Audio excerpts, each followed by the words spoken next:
niba nakubwira ko uko wiyumva nk'ufite inda ibyimbye nk'ikirere cyuzuyemo umwuka, uko kumererwa nabi uhora wumva n'iyo myuka ikubangamira buri munsi atari ibintu bisanzwe kubera imyaka, wanyemerera se nkagusobanurira impamvu yabyo n'uko wabyirinda? Niba nakubwira ko hari impamvu eshatu zihishe zituma inda yawe ibyimba kandi nta muntu wigeze azigusobanurira neza, ndetse hakaba hari n'uburyo bworoshye cyane butagusaba imiti cyangwa se ibintu bihenze, waguma ukagumana natwe ugakomeza kutwumva. Guma hano gato kuko mu minota mike iri imbere ugiye kumenya neza ikintu gituma igifu cyawe kidakora neza n'uburyo ushobora kugisubiza ku murongo mu buryo bwa kamere. Ahangaha ndi inzobere mu bijyanye n'ubuzima bw'igogora cyane cyane ku bantu bakuze, kandi ibyo ngiye kukubwira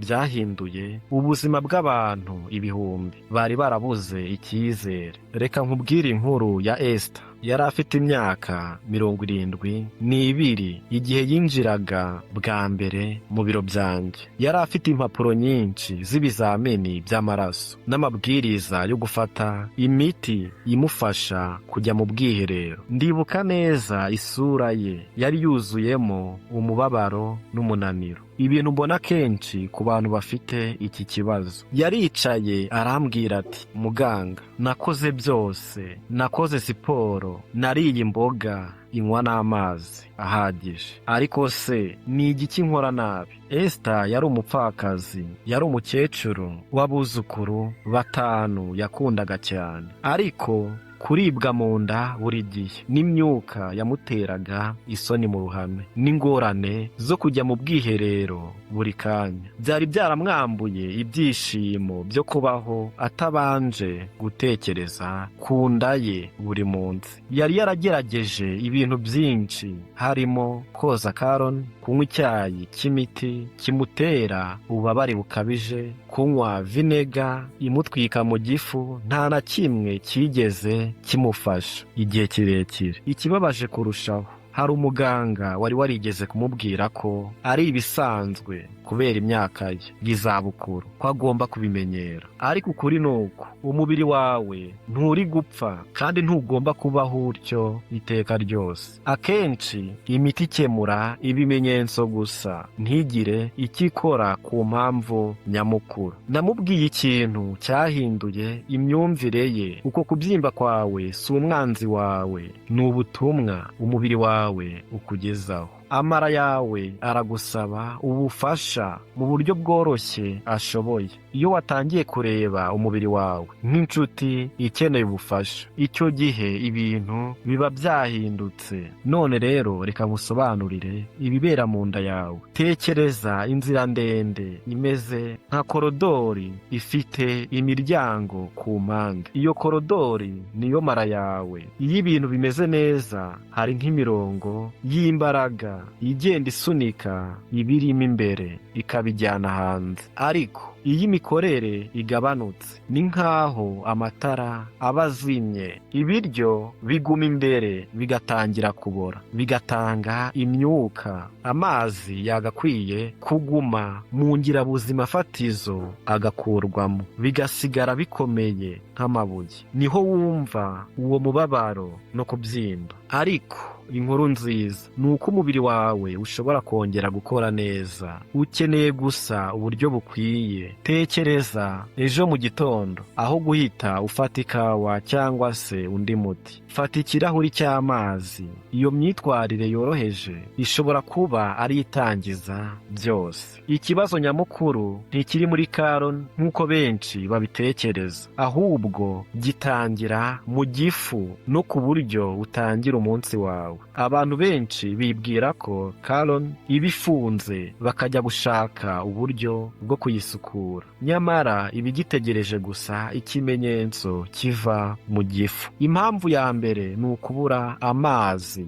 mu buryo butagaragara. Nubwo ushobora kunywa amazi ku manywa, iyo utayanyoye neza mu gitondo, amara yawe aba ameze nk'ayumye. Ikawa ya mu gitondo ituma umubiri utakaza amazi. Amara akeneye amazi kugira ngo ibintu bigende neza. Impamvu ya kabiri ni reflex yasinziriye. Hari uburyo bwitwa gastrocolic reflex buhuza igifu na colon. Iyo igifu cyakira ikintu, colon ihita itangira kwitegura gusohora ibyari imbere. Ariko iyo utangiye umunsi udafashe amazi, iyi reflex iracika. Impamvu ya gatatu ni fibre zidakoreshwa neza. Abantu benshi barya imboga nyinshi ariko ntibanywe amazi ahagije, bigatuma ibintu birushaho kuba bibi. Uburyo bwafashije Esther ni ubu ngubu: mu gitondo mbere y'ibindi byose ugomba kunywa amazi ashyushye gato, hagati ya mililitiro 300 na mililitiro 500.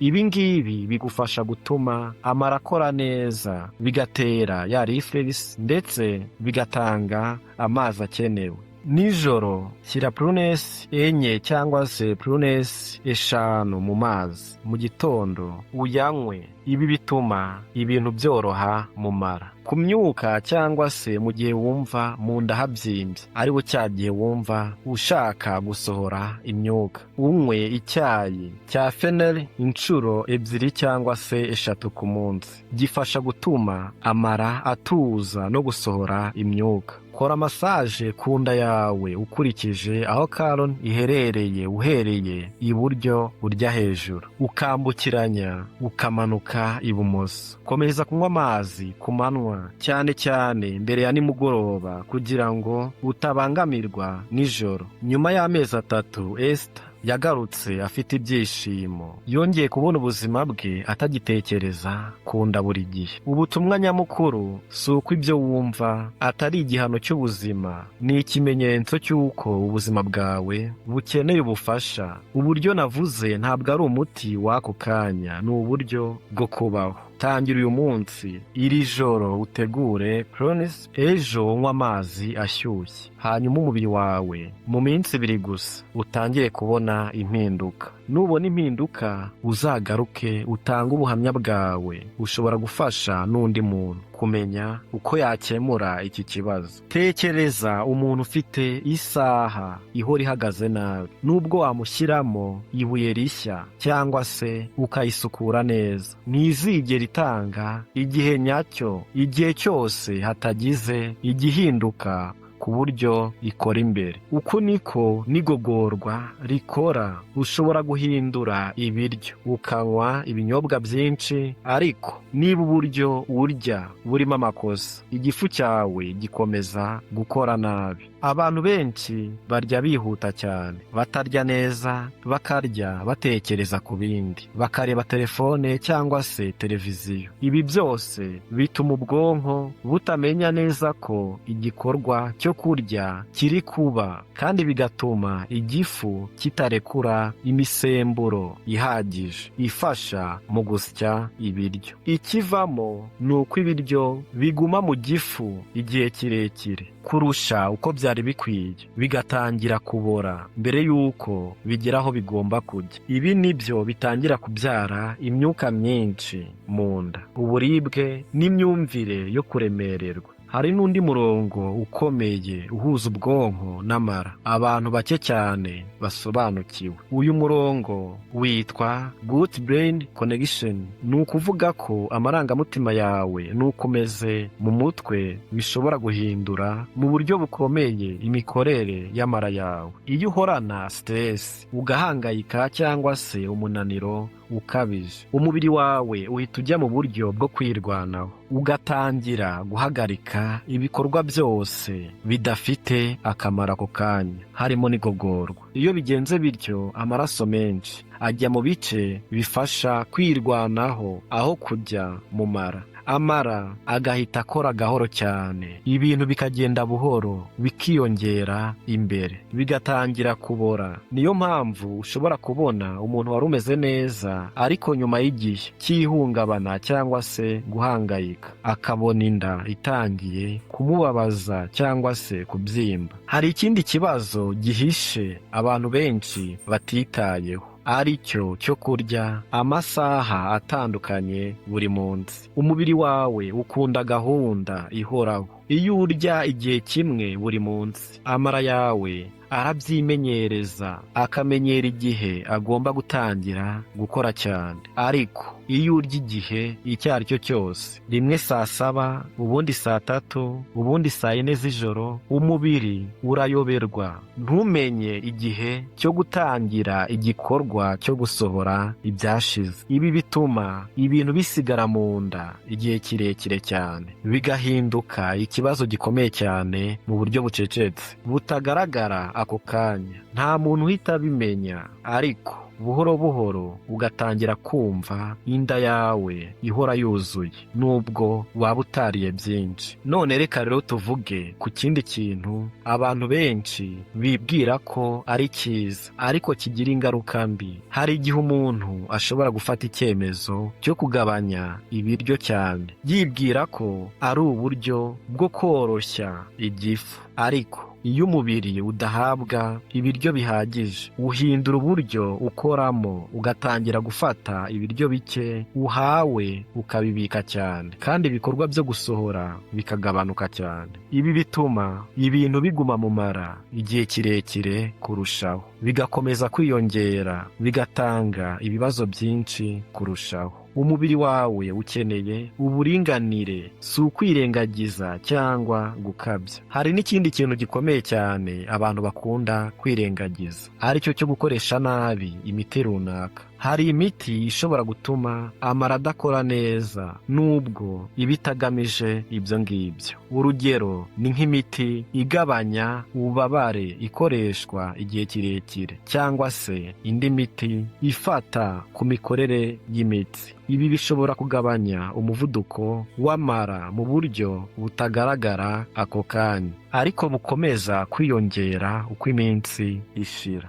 Hari n'uruhare rukomeye rw'ibinyabuzima biba mu mara yawe bizwi nka gut microbiota. Ibi ni utunyabuzima duto cyane tugufasha gusya ibiryo no kurinda ubuzima bwawe. Iyo tugabanutse cyangwa se tugahinduka nabi, igogorwa rirahungabana. Ushobora gutangira kumva inda ibyimbye cyane nyuma yo kurya ibintu bimwe na bimwe, cyangwa se ukumva utameze neza nubwo nta mpamvu ibigaragara. Ibi bishobora guterwa no kurya ibintu byinshi byatunganirijwe mu nganda, harimo isukari nyinshi n'ibindi byongerwamo, bituma ayo matungo meza yo mu mara apfa cyangwa se agahinduka nabi. Iyo bigenze bityo, umubiri wawe utakaza ubushobozi bwo gusya neza, bigatuma ibibazo byiyongera. Noneho tekereza ku muntu uhinduye buhoro buhoro ibi byose, akarya atuje, akitondera buri kintu, akumva uburyo umubiri we witwara, akirinda guhangayika cyane, akagena amasaha yo kurya, akita ku buzima bwe muri rusange. Icyo gihe umubiri utangira kwisubiza ku murongo buhoro buhoro, nta gitutu, nta kubabaza. Icy'ingenzi hano ni uko nta kintu kimwe cyonyine gikemura byose. Ni ihuriro ry'imyitwarire myiza myinshi igenda ihindura buhoro buhoro uko umubiri wawe ukora. Ni urugendo, si igikorwa cy'umunsi umwe. Hari igihe uzatangira kubona impinduka ntoya cyane, nko kumva utamerewe neza cyane nk'uko byari bisanzwe, cyangwa se kugabanyuka kw'imyuka. Ibi ni ibimenyetso byiza byerekana ko umubiri wawe utangiye kumva ko uri kuwufasha aho kuwurwanya. Uko iminsi ishira, ibi bimenyetso bitangira kwiyongera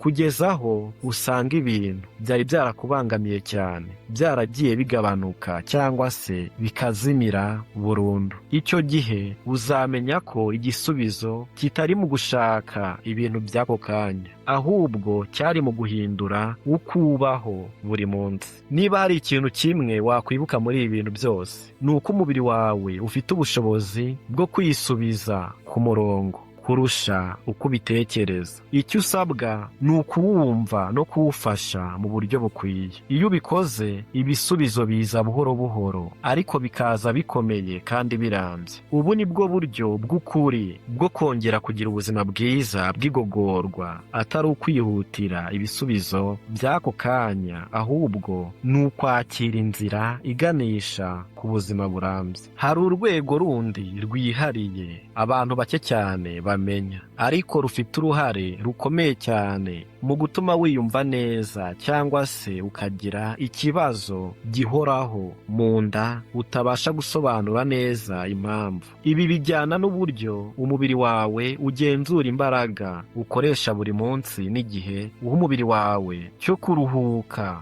no kuyisubiranya. Abantu benshi batekereza ko igogorwa ari igikorwa kiba gusa igihe bariye, nyamara hari igice kinini cyacyo kiba mu gihe utariye, cyane cyane nijoro. Mu ijoro, igihe usinziriye, umubiri wawe winjira mu kindi cyiciro cyihariye, aho utangira gukora isuku y'imbere mu buryo butandukanye cyane n'uko bikorwa ku manywa. Ni nk'aho haba hari ikipe y'abakozi iza gukora amasuku mu nyubako nijoro, igihe nta bantu bayirimo. Iyo uri mu bitotsi bihagije kandi byimbitse, hari imikorere idasanzwe itangira mu mara yawe ifasha gukuraho ibisigazwa by'ibiryo bitarangiye neza, ikanakuraho ibintu byashoboraga guteza ikibazo mu gihe byakomeza kugumamo. Ariko iyo ibitotsi byawe bidahagije cyangwa se bikaba bicikagurika, cya gihe uhora ukanguka nijoro, uwo murimo ntiwuzura neza, ibisigara mu mara bikomeza kuhaba, bigatangira guhinduka mu buryo bushobora kukugiraho ingaruka ku munsi ukurikiyeho. Niho usanga umuntu abyutse yumva inda ye iremereye, nubwo nta bintu byinshi aba yariye mbere yo kuryama. Ntabwo aba ari ikibazo cy'ibyo yariye gusa, ahubwo ni uko umubiri utabonye igihe gihagije cyo kwikiza ibyasigaye. Hari ikindi kintu cyihariye cyane kijyanye n'umuvuduko w'ubuzima bwawe bwa buri munsi. Iyo uhora wihuta, utajya ufata akanya ko gutuza no kuruhuka, umubiri wawe uhora uri mu buryo bwo gukora cyane, utabasha kwinjira mu cyiciro cyo kwisana. Ibi bituma imikorere y'imbere igenda igabanuka buhoro buhoro, nubwo wowe utabibona ako kanya. Ni nk'imashini ikora amasaha yose, itigera ihagarara ngo isukurwe cyangwa se isimbuzwe ibice byayo bishaje. Mu by'ukuri, hari igihe umubiri wawe ukenera kuruhuka kuruta uko ukeneye ibindi byose. Iyo utabihaye agaciro, ibindi byose waba ukora biragabanuka mu musaruro wabyo. Ushobora kurya neza, ukanywa amazi ahagije, ariko niba utaruhuka bihagije, igogorwa ryawe ntiryigera rigera ku rwego rwiza. Hari n'ikindi kintu cyihariye cyane kijyanye n'imiterere y'aho uba n'uko ubuzima bwawe buteye. Umuntu uhora yicaye igihe kirekire cyane atagenda, amara ye akora mu buryo butandukanye n'uwimuka buri gihe. Kugenda gake bituma igifu n'amara bidahabwa ubufasha busanzwe buturuka ku kugenda k'umubiri. Iyo wicaye igihe kirekire, ibintu byose byo mu nda bigenda buhoro kurushaho, bigatuma wiyumva uremerewe. Ibi si ikibazo gihita kigaragara ako kanya, ahubwo ni ingaruka ziza buhoro buhoro. Niyo mpamvu ushobora gusanga umuntu amaze igihe kinini afite iyi mibereho atangiye kubona impinduka mu buryo umubiri we witwara, nubwo nta kintu kigaragara yahinduye mu mirire ye. Hari n'ikindi gice cy'ingenzi cyane kijyanye n'uburyo wumva inzara cyangwa se igihe cyo kurya. Abantu benshi ntibakigendera ku buryo busanzwe bw'umubiri, ahubwo bagendera ku masaha cyangwa se ku bintu bibagoye kubigenzura. Hari igihe umuntu arya atari uko ashonje, ahubwo ari uko igihe cyo kurya kigeze cyangwa se hari ibindi byamuteye kurya. Iyo uretse kumva neza ibimenyetso by'umubiri wawe utangira kuwuvangira mu buryo budasobanutse. Umubiri wawe ufite uburyo bwawo bwo kuwubwira igihe ukeneye ibiryo n'igihe udakeneye kongeramo ibindi. Iyo utabyitayeho ugenda ubyitwaramo nabi, bigahindura uburyo igifu cyawe gikora. Hari n'ikindi kibazo gihishe kijyanye n'uburyo ufata ibyo kunywa mu gihe urimo kurya. Hari abantu banywa amazi menshi cyane mu gihe bari kurya, bigatuma imisemburo ifasha gusya ibiryo igabanuka, ubukana bwayo bukagabanuka. Ibi bituma igogorwa ritagenda neza nk'uko byari bikwiye, bigatuma ibiryo bitinda gusya bikiyongera mu nda. Ikindi kintu abantu benshi badatekerezaho ni uko uburyo utegura ibiryo byawe bushobora kugira ingaruka zikomeye ku mikorere y'igifu cyawe. Ibiryo bimwe byoroha gusya iyo byateguwe mu buryo runaka, ariko bikaba bigoye cyane iyo byateguwe mu bundi buryo. Urugero, hari ibiryo bishobora kuba byiza cyane ku mubiri ariko bikagusaba imbaraga nyinshi zo kubisya iyo bitateguwe neza. Iyo bino byose bihurijwe hamwe bitangira gutanga ishusho yuzuye y'impamvu umuntu ashobora kugira ikibazo gihoraho mu nda, nubwo yaba atabasha kugaragaza impamvu imwe yihariye. Ni ihuriro ry'utuntu twinshi tugenda twiyongera buhoro buhoro kugeza igihe bigaragarira mu buryo bukomeye.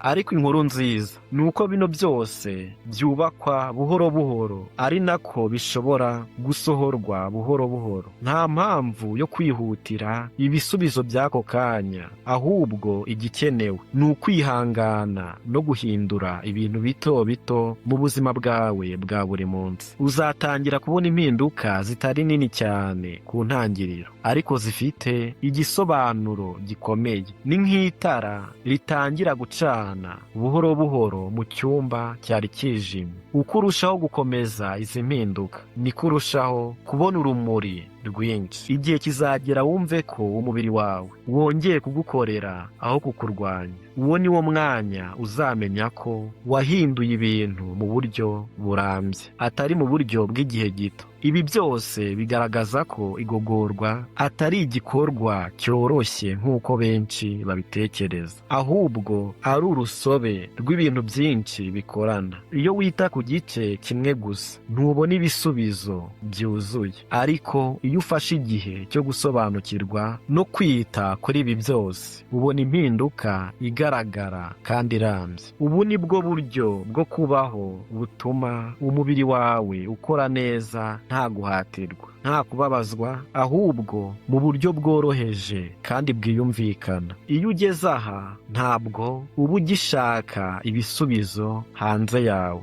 ahubwo uba wabimenye imbere yawe. Mu by'ukuri niba ubyumva neza, biragaragara ko hari ikintu cy'ingenzi wiyemeje guhindura mu mibereho yawe, kuko si buri wese ufata umwanya wo gusobanukirwa mu buryo bwimbitse ibimubaho imbere muri we. Hari ukuri kumwe gukomeye cyane abantu benshi batigeze bemera, ariko uko kuri gushingiye ku mpinduka z'ukuri. Ibyo wiyumvamo si impanuka kandi si ibintu byikora gusa, ahubwo ni ibisubizo by'ibyo wakoze mu gihe kirekire, haba mu buryo ubayeho, uko utekereza, uko urya, n'uko witwara ku buzima bwawe muri rusange. Mu by'ukuri hari igihe umuntu aba yamenyereye uko yiyumva amaze kugezaho abifata nk'ibisanzwe, akibwira ko nta kindi cyabaho kirenze uko ameze. Ariko